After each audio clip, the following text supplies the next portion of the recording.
ಶುಭೋದಯ ಕನ್ನಡಿಗರೇ, ಹೊಸದೊಂದು ವಿಡಿಯೋಗೆ ಎಲ್ಲರಿಗೂ ಸ್ವಾಗತ. ನಾನು ನಿಮ್ಮ ಪ್ರೀತಿಯ ಸಂಹಿತಾ ಉಪಾಧ್ಯಾಯ. ಈ ಒಂದು ವಿಡಿಯೋ ಬಂದು ಗೃಹಲಕ್ಷ್ಮಿ ಯೋಜನೆಯ 7ನೇ ಮತ್ತು 8ನೇ ಕಂತಿನ ಹಣದ ಬಗ್ಗೆ.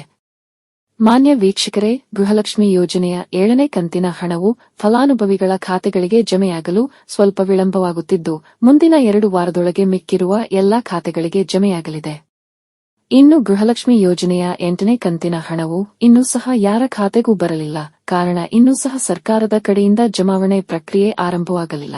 ಸರ್ಕಾರದ ಕೆಲವು ಮೂಲಗಳ ಪ್ರಕಾರ ಈ ತಿಂಗಳ ಕೊನೆಯ ವಾರದಿಂದ ಗೃಹಲಕ್ಷ್ಮಿ ಯೋಜನೆಯ 8ನೇ ಕಂತಿನ ಹಣವು ನಿಮ್ಮ ಖಾತೆಗಳಿಗೆ ಜಮೆಯಾಗುವುದು.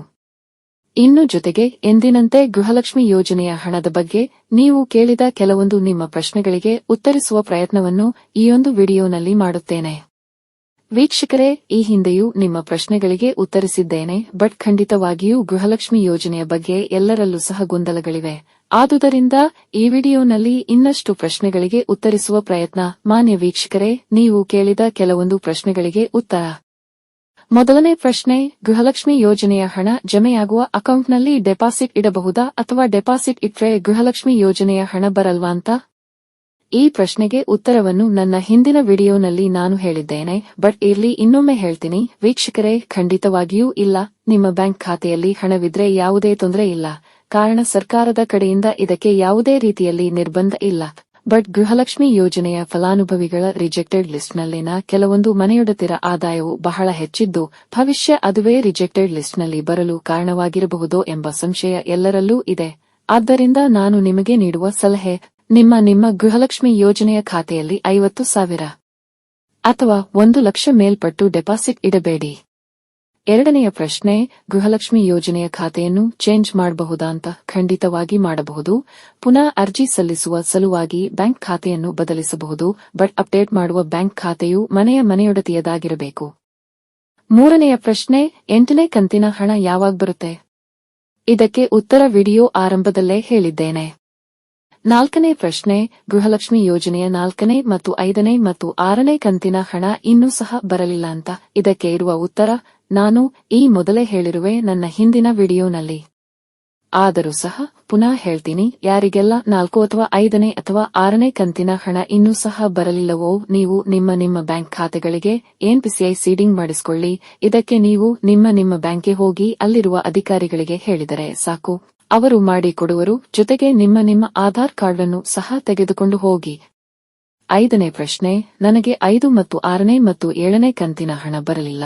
ನಂತರ 2ನೆಯ ಬಾರಿಗೆ ಅರ್ಜಿ ಸಲ್ಲಿಸಿದ್ದೇನೆ. ಆದ್ರೆ ಇನ್ನೂ ಸಹ 7ನೇ ಕಂತಿನ ಹಣ ಬರಲಿಲ್ಲ. 3ನೇ ಬಾರಿಗೆ ಅರ್ಜಿ ಸಲ್ಲಿಸಬೇಕಾ ಅಂತ? ಇದಕ್ಕೆ ಉತ್ತರ ವೀಕ್ಷಕರೇ, ಇನ್ನೂ ಸಹ 7ನೇ ಕಂತಿನ ಹಣ ಜಮೆಯಾಗುತ್ತಿದ್ದು, ನೀವು 7ನೇ ಕಂತಿನ ಮುಂಚೆ 2ನೇ ಬಾರಿಗೆ ಅರ್ಜಿ ಸಲ್ಲಿಸಿದ್ದಾದರೆ ಖಂಡಿತವಾಗಿಯೂ ಸ್ವಲ್ಪ ಸಮಯ ಕಾದು ನೋಡಿ. ಯಾಕಂದ್ರೆ ನಿಮಗೆ 6ನೇ ಕಂತಿನ ಹಣ ಜಮೆಯಾಗಬಹುದು. ತದನಂತರ ಮರು ಅರ್ಜಿಯ ಬಗ್ಗೆ ಚಿಂತಿಸಿ. 6ನೇ ಪ್ರಶ್ನೆ, ಗೃಹಲಕ್ಷ್ಮಿ ಯೋಜನೆಯ ಹಣ ಬರುವ ಖಾತೆಯನ್ನು ಬ್ಯಾಂಕ್ ಲೋನ್ ಪಡೆಯಲು ಯೂಸ್ ಮಾಡಬಹುದಾ ಅಂತ? ವೀಕ್ಷಕರೇ, ಖಂಡಿತವಾಗಿಯೂ ಬೇಡ. ಕಾರಣ ನಿಮ್ಮ ಬ್ಯಾಂಕ್ ಲೋನ್ ಅನ್ನು ಹೊಂದಿರುವ ಖಾತೆಗೆ ನೀವು ಯಾವುದೇ ಉಳಿತಾಯವನ್ನು ಹಾಕಿದ್ರೆ ಅದು ಬ್ಯಾಂಕ್ ಲೋನ್ ಅಮೌಂಟ್ಗೆ ಕಟ್ಟಾಗುತ್ತೆ. ಅಂದ್ರೆ ಕಟ್ಟಾದ ಅಮೌಂಟ್ ಅದು ಬೇರೆಲ್ಲೂ ಹೋಗಲ್ಲ, ಬಟ್ ನಿಮ್ಮ ಲೋನ್ ಕಟ್ಟಿದಾಗೆ ಆಗುತ್ತೆ.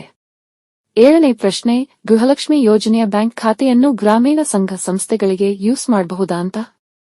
ವೀಕ್ಷಕರೇ, ಖಂಡಿತವಾಗಿಯೂ ಯೂಸ್ ಮಾಡಬಹುದು. ಅದರಲ್ಲಿ ಯಾವುದೇ ತೊಂದರೆ ಇಲ್ಲ. 8ನೇ ಪ್ರಶ್ನೆ, ಇದನ್ನು ಕೇಳಿರುವುದು ಒಬ್ಬರು ರಿಟೈರ್ಡ್ ಟೀಚರ್ ರವರು ಸರ್ಕಾರದ ಪೆನ್ಷನ್ ಪಡೆಯುವ ಖಾತೆಯನ್ನು ಗೃಹಲಕ್ಷ್ಮಿ ಯೋಜನೆಯ ಹಣವನ್ನು ಪಡೆಯುವ ಖಾತೆಯಾಗಿ ಕೊಡಬಹುದಾ ಅಂತ? ಖಂಡಿತವಾಗಿಯೂ ಮೇಡಂ, ಪೆನ್ಷನ್ ಪಡೆಯುವ ಖಾತೆಯನ್ನು ಗೃಹಲಕ್ಷ್ಮಿ ಯೋಜನೆಗೆ ಕೊಡಬಹುದು. 9ನೆಯ ಪ್ರಶ್ನೆ, ಇದನ್ನು ಕೇಳಿದ್ದು ಒಬ್ಬರು ಗೃಹಿಣಿ. ವೀಕ್ಷಕರೇ, ನೀವು ಕೇಳಿದ ನಿಮ್ಮ ಪ್ರಶ್ನೆಗಳಿಗೆ ಉತ್ತರಿಸುವಾಗ ಯಾವತ್ತೂ ನಿಮ್ಮ ಹೆಸರನ್ನು ಇಲ್ಲಿ ತೆಗೆಯಲಾರೆ. ಕಾರಣ ಅದು ನಿಮ್ಮ ಪ್ರೈವಸಿ. ಇನ್ನು ಪ್ರಶ್ನೆ ಬಂದು ಹೀಗಿದೆ, ಗೃಹಲಕ್ಷ್ಮಿ ಯೋಜನೆಯನ್ನು ನನ್ನ ಅತ್ತೆಯ ಹೆಸರಿನಿಂದ ನನ್ನ ಹೆಸರಿಗೆ ಮಾಡಬಹುದಾ ಅಂತ? ಖಂಡಿತವಾಗಿಯೂ ಮಾಡಬಹುದು. ಆದರೆ ನೀವು ನಿಮ್ಮ ಕುಟುಂಬವೇ ಬೇರೆ ಅನ್ನುವ ಹಾಗೆ ರೇಷನ್ ಕಾರ್ಡ್ ಮಾಡಿಸಿಕೊಳ್ಳಬೇಕು. 10ನೇ ಪ್ರಶ್ನೆ, ಇದು ಒಂದು ಮುಖ್ಯವಾದ ಪ್ರಶ್ನೆ. ಇದನ್ನು ಕೇಳಿದ್ದು ಒಬ್ಬ ಗೃಹಿಣಿ. ನಾನು 4 ತಿಂಗಳ ಹಿಂದಷ್ಟೇ ಕೇರಳದಿಂದ ಮದುವೆಯಾಗಿ ಇಲ್ಲಿ ಕರ್ನಾಟಕದ ಕೊಡಗಿನಲ್ಲಿ ನನ್ನ ಗಂಡನ ಮನೆಯಲ್ಲಿ ನೆಲೆಸಿದ್ದೇನೆ. 1 ವಾರದ ಹಿಂದಷ್ಟೇ ನನ್ನ ಅತ್ತೆಯು ದೈವಾಧೀನರಾಗಿದ್ದು, ಈಗ ಗೃಹಲಕ್ಷ್ಮಿ ಯೋಜನೆಯನ್ನು ನನ್ನ ಹೆಸರಿಗೆ ವರ್ಗಾಯಿಸಬಹುದಾ ಅಂತ? ನೋಡಿ, ಇಲ್ಲಿ ನಿಮ್ಮ ಅತ್ತೆಯ ಗೃಹಲಕ್ಷ್ಮಿ ಯೋಜನೆಯನ್ನು ನಿಮಗೆ ವರ್ಗಾಯಿಸಲು ಸಾಧ್ಯವಿಲ್ಲ. ಆದರೆ ಪುನಃ ಹೊಸದಾಗಿ ರೇಷನ್ ಕಾರ್ಡ್ ಮಾಡಿಸಿ ಅದರಲ್ಲಿ ನೀವೇ ಮನೆಯೊಡತಿ ಎಂದಾದರೆ ಮಾತ್ರ ಗೃಹಲಕ್ಷ್ಮಿ ಯೋಜನೆಯ ಬೆನಿಫಿಟ್ ಅನ್ನು ನೀವು ಪಡೆಯಬಹುದು. ಇದಲ್ಲದೆ ನೀವು ಕೇರಳದಿಂದ ಇಲ್ಲಿಗೆ ಬಂದಿರುವುದು ತೊಂದರೆಯಾಗುವುದಿಲ್ಲ, ಕಾರಣ ನಿಮ್ಮ ಹಸ್ಬೆಂಡ್ ಅವರು ಇಲ್ಲಿಯವರಾಗಿರುವುದರಿಂದ. ಇನ್ನುಳಿದ ಕೆಲವೊಂದು ಪ್ರಶ್ನೆಗಳಿಗೆ ಉತ್ತರ ಮುಂದಿನ ವಿಡಿಯೋನಲ್ಲಿ ಹೇಳುವೆ. ಇದಿಷ್ಟು ಈ ಒಂದು ವಿಡಿಯೋನಲ್ಲಿ. ಮಾನ್ಯ ವೀಕ್ಷಕರೇ, ಪ್ರತಿಯೊಂದು ವಿಡಿಯೋ ಹಿಂದೆ ತುಂಬಾ ಶ್ರಮವಿದ್ದು ಸಂಬಂಧಪಟ್ಟ ಎಲ್ಲಾ ಅಧಿಕಾರಿಗಳನ್ನು ಸಂಪರ್ಕಿಸಿಯೇ ವಿಡಿಯೋ ಮಾಡುವಂತದ್ದು. ಈ ಚಾನೆಲ್ನಲ್ಲಿ ಯಾವುದೇ ರೀತಿಯಲ್ಲಿ ಫೇಕ್ ನ್ಯೂಸ್ ಅಥವಾ ಫೇಕ್ ಇನ್ಫಾರ್ಮೇಷನ್ ಶೇರ್ ಮಾಡುವುದಿಲ್ಲ. ವೀಕ್ಷಕರೇ, ನೀವೇನು ನನ್ನ ಚಾನೆಲ್ಗೆ ಮೊದಲ ಬಾರಿಗೆ ಬಂದವರಾದರೆ ಅಥವಾ ಇನ್ನೂ ಸಹ ಸಬ್ಸ್ಕ್ರೈಬ್ ಮಾಡಿಲ್ಲದಿದ್ದರೆ ಪ್ಲೀಸ್ ಸಬ್ಸ್ಕ್ರೈಬ್ ಮಾಡಿ, ಚಾನೆಲ್ಗೆ ಸಪೋರ್ಟ್ ಮಾಡಿ.